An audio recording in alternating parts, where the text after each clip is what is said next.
Bayonne, Matteo Carra de retour pour affronter le Stade français Paris.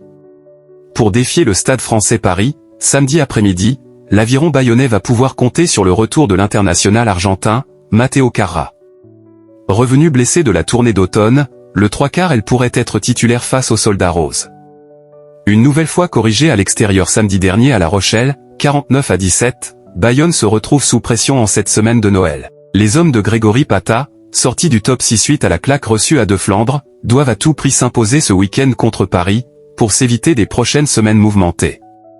De ce que l'on sait, l'état-major ciel et blanc n'a que peu goûté au visage affiché par les joueurs à l'extérieur et dans les jours à venir, peut-être après le match contre Paris, des changements pourraient intervenir au sein du staff, même si rien n'est encore acté. En attendant, les joueurs de l'aviron bayonnais se sont entraînés ce lundi midi, sur le terrain principal du stade Jean Daugé et ce sera leur seule apparition de la semaine, avant la mise en place de vendredi matin, 10h30.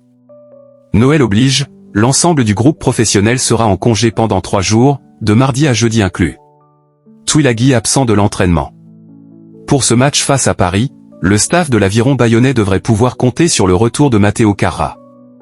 L'ailier international, blessé depuis son retour de la tournée avec les Pumas, a repris l'entraînement collectif. La semaine passée, il avait travaillé seul avec Loïc Louis, le responsable de la performance.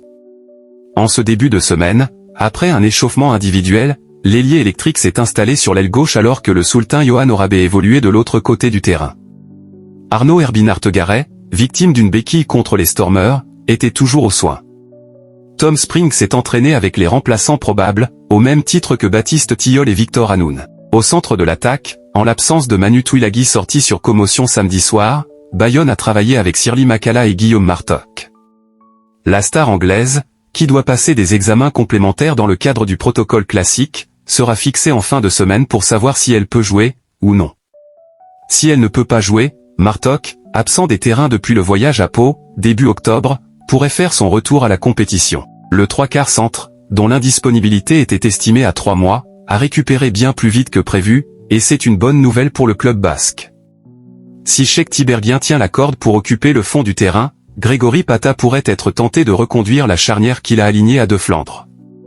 Ce lundi matin, en tout cas, Jean-J et Second ont longuement travaillé ensemble.